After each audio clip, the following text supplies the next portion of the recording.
see that pop up on your screen here in just a moment, but I just wanted to say hello and thank you so much for joining us. It's a beautiful Monday afternoon here in Arizona, and it means that it's time for our biweekly soft skills, essential skills seminar. And this week, I'm super excited to have on the line Miss Amy out of Central California, Market Director. But I figured facilitating meetings would be a great topic, seeing as that we're in the midst of meetings ourselves, and all of our OPs and ACs are going to turn around and facilitate some meetings for their teams very soon. So super excited to hear what you've got for us today, Amy, and the floor is yours. Take us away. Hi, thanks, Mary. Sorry for the delay. I was having audio issues. So as Mary said, we're going to talk about facilitating meetings today. Many of us sat through our particular market meeting we just had, and we're going to be introducing some great pre-shift practices as well as practicing being manager to mayor. And so a lot of that starts with the communication and facilitating meetings.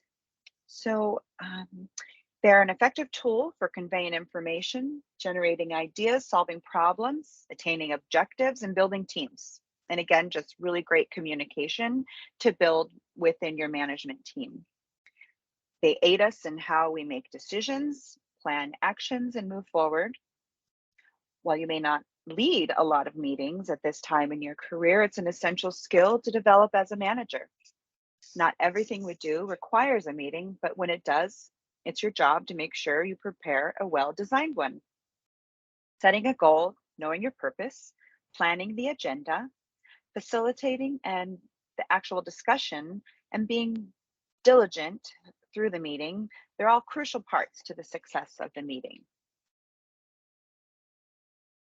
So for whatever the reason for the meeting, and no matter if you are the facilitator or the participant, it's your responsibility to guide it in a way that provides a productive experience for everyone. Nobody wants a boring meeting. Part of the meeting is a cost that is affected by the restaurant, and it's what we take on based on your P&L. And we all know that they can be expensive. And so another important reason to make sure that we prepare for the meeting specifically.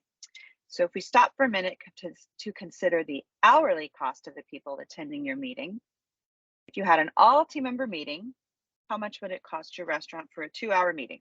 For many of us, minimum wage is about $15 or above, and each of those people will be clocked in for 2 hours, which means we're paying $30 a meeting for each person. But what does that equate for the whole meeting? Well, let's say an average restaurant team size is about 80 team members. At $30 a person, we're spending $2,400 a meeting on labor alone.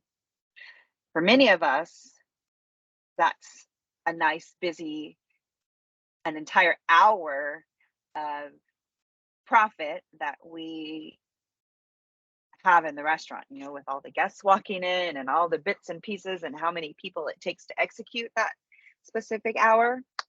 So it's important to ensure that every person attending adds value to that meeting. So let's talk about facilitating meetings in action.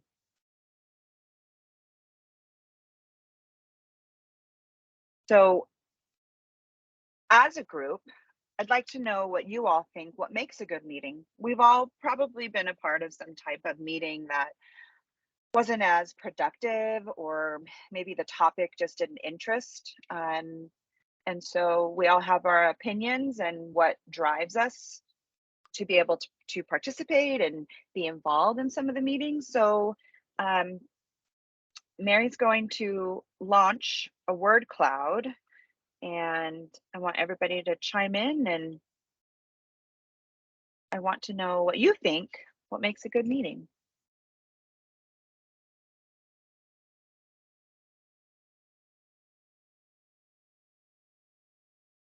All right, so you should see that pop up on your screen here in just a moment. You should have an opportunity to type a response in there. You can put multiple in there, or you can actually react to some of the other answers that people are putting in there. And looks like so far we've got organized is a big one, engaging or involvement, positive engagement. Love that as well.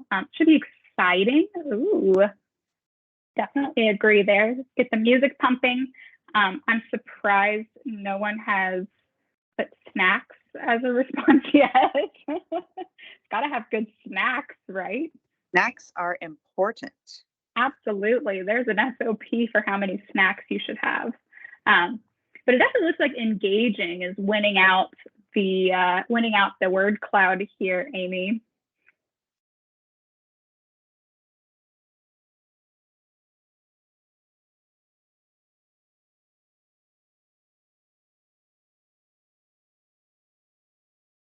Hang on 2 seconds, Mary. No worries. You guys get one last dish attempt to respond to the word cloud. My audio went out. Hang on 1 minute.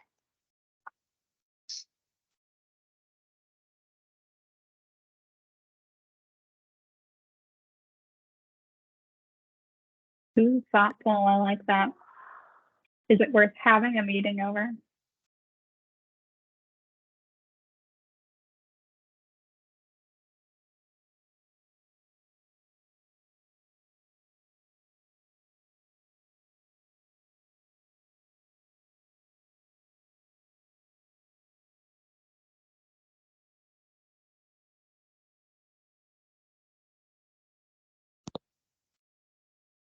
See, engaging, exciting, thoughtful. Ooh, we've got a couple more coming in, open channels of communication. Yeah, it looks like engaging is our number one for sure, Amy.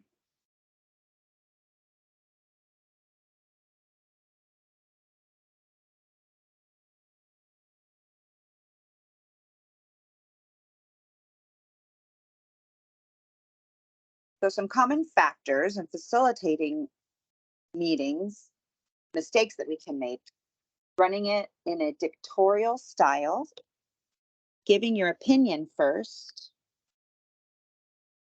viewing yourself as quote unquote in charge or the boss of the meeting, ignoring quiet people or those not actively participating, focusing on the results you want and not the result the group want. That's kind of reiterating that dictatorial style.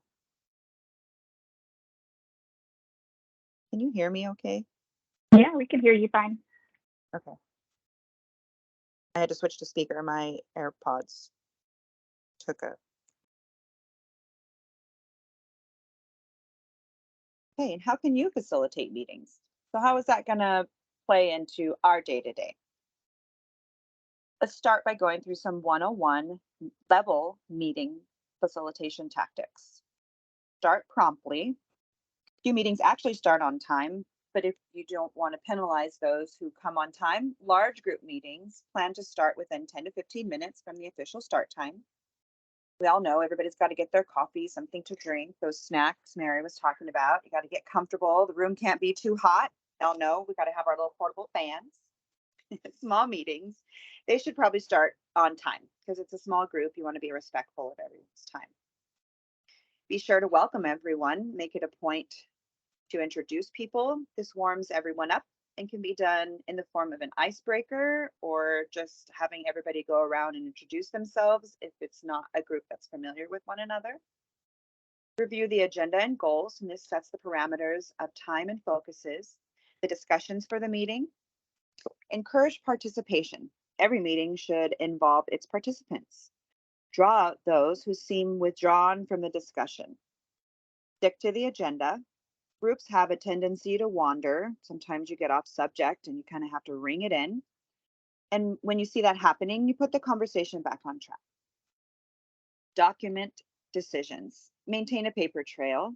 It doesn't need to be verbatim, but somebody should be taking notes, minutes of what was discussed at the meeting. Maybe put those in hot schedules, or we'll have a space in our new Workday notes for managers to have that specific meeting on file if you want to come back to it. They should be actionable. You want to move to action, and there should be specific takeaways. Avoid holding a meeting to just discuss things or educate people. Seek commitments. In meetings of fewer than 10 people, everyone should walk away with something to do. We need to delegate things. You need doers, not observers. The magic of 10 letters are who and when. Bring closure. Most groups talk 10 times too long on a topic. We've all been there. It's the facilitator's job to keep everything on track. Make sure the timing and the tempo of the meeting is going smooth to make it engaging. That was a key word. Everyone, a few of you thought that was important.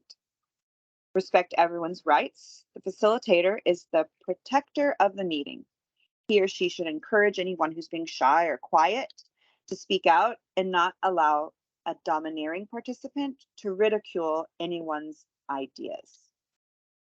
Be flexible. Sometimes topics come up that aren't on the agenda, but they're equally important, and assess that before moving on. Want to summarize the results and follow up. Before closing, summarize what was accomplished, what commitments have been made, and what follow-up will occur. Thank people. You want to be thankful that they took the time out to contribute and should receive a thank you. End the meeting on or before the ending time. So part of that agenda would be that you make sure you're having started an end time and nobody minds getting out of a meeting early.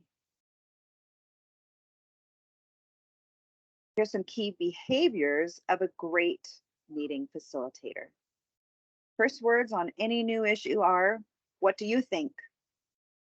You're going to give that opinion last. Kind of go around the room and ask everyone else's opinion first. They speak after others have spoken. Calls on to draw out those quieter individuals. Clarifies and checks for understanding. Checks for agreement within the group on takeaways. You want to make sure everybody is on the same page. When you have that alignment with your management team specifically, you get better results, and there's nothing that was left unclear. There are 7 basic meeting types, and the reasons for calling a meeting should help determine how the meeting will be formatted or whether it's really necessary. The length and formality will differ depending on what type of meeting it is. A standard meeting is a regularly scheduled weekly or monthly meeting with a similar format. Agenda, topic, it's the same group of people. The weekly or bi-weekly manager meeting you have in your restaurants is an example of a standard meeting. A topical meeting is called to discuss one specific subject. It may be due to a work issue or a project task. The manager to mayor is a topical meeting that you all will be executing in your restaurants. Presentation, highly structured. The purpose is usually to inform, and all employee meetings to discuss a menu change or a new initiative is a good example, because you'll be presenting and everybody's kind of watching you and the chefs do their thing. Conference, highly structured, meant to solicit contributions from participants on a particular topic. You may have attended a manager conference in your market. An emergency meeting is used to address a crisis and often with little advanced notice. Seminar is typically educational and meant to provide participants with specific information.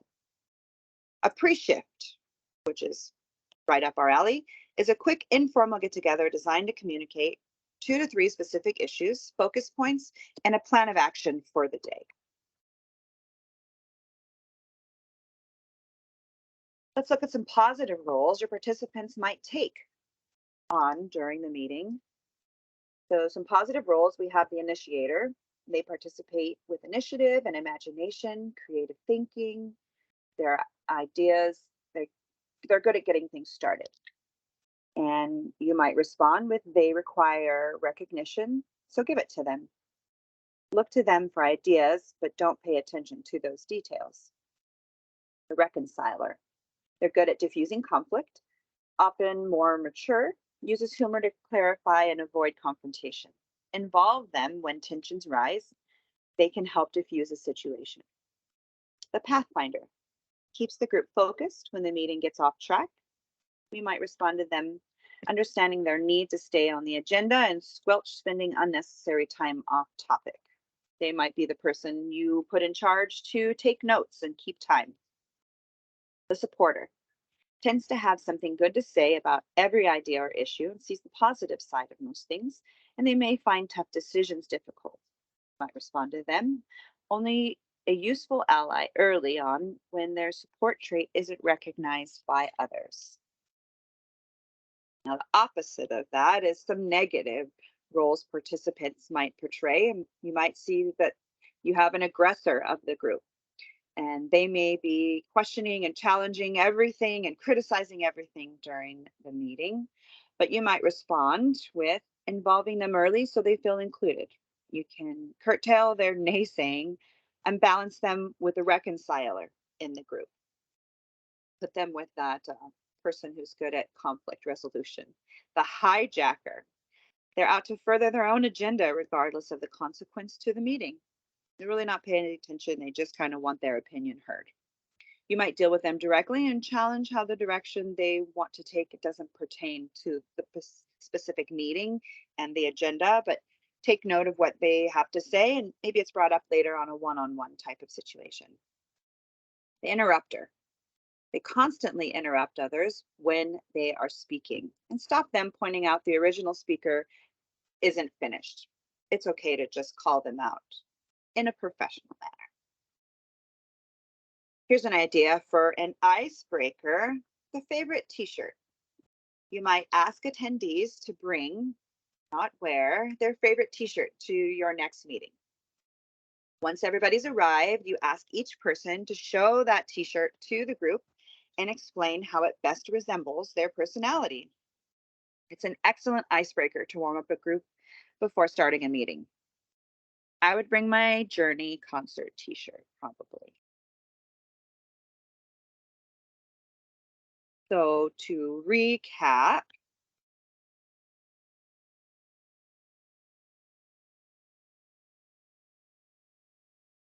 we often don't meet because we don't have time, but running a good meeting can be done in less than 10 minutes.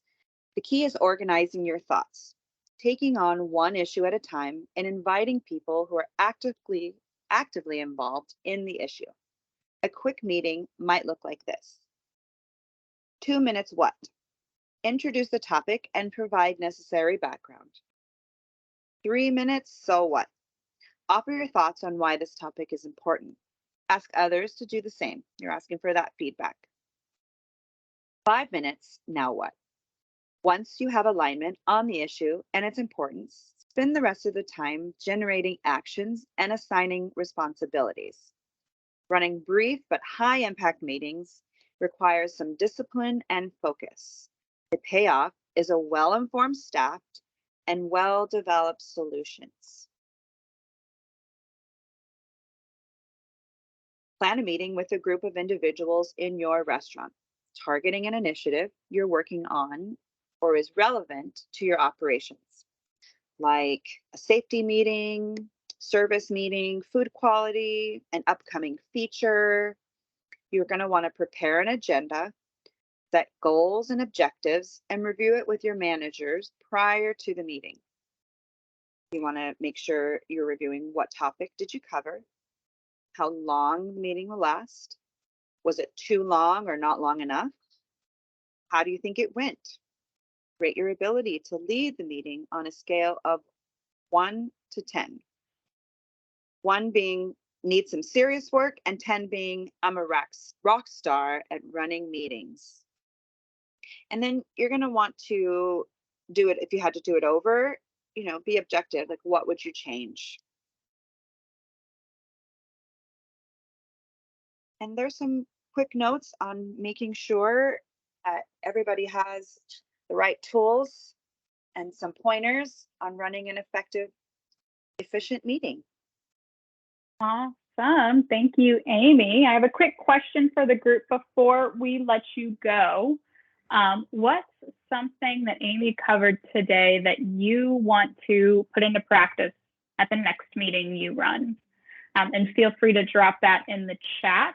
But what's something that you learned that you want to practice, maybe for your manager to mayor meeting, or maybe for your next manager meeting that you run? But what's the first thing you want to take away from this presentation? But anyway, thank you, Amy, for taking us through some great tips on facilitating meetings. Obviously, we all have a pretty big impending meeting ahead of us. If we're not already done with our manager or with our OPEC meetings. Right after that, we have our manager to mayor meetings we're going to run with our management teams. And for those non-OPs and ECs on the line, we're just giving you a little snippet of what's to come. But think about that with every manager meeting that you run, every all team member meeting that you run. How are you making it impactful? How are you delivering the information in a way that is going to be received well? And then also take a moment to gauge your participants and the roles that they take in that meeting. Do you have a lot of people who generate great ideas but don't have a lot of background to it? Do you have a lot of people who just agree with everything, regardless of whether or not they actually truly agree with it? Do you have some of those aggressors or those hijackers in your group? And, how can you help remedy those ahead of time? But anyway, I appreciate 22 minutes of your Monday afternoon. And thank you again, Amy, for taking us through facilitating meetings. I can't wait to hear how everyone's next meeting goes. But that's all for today, you guys. Thank you so much. And I hope everyone has a great rest of your Monday afternoon. Have a good one, everyone. Thank you. Thanks, Amy. Thanks, Mary. Thanks, Amy. Bye, guys. Thank you. Bye-bye.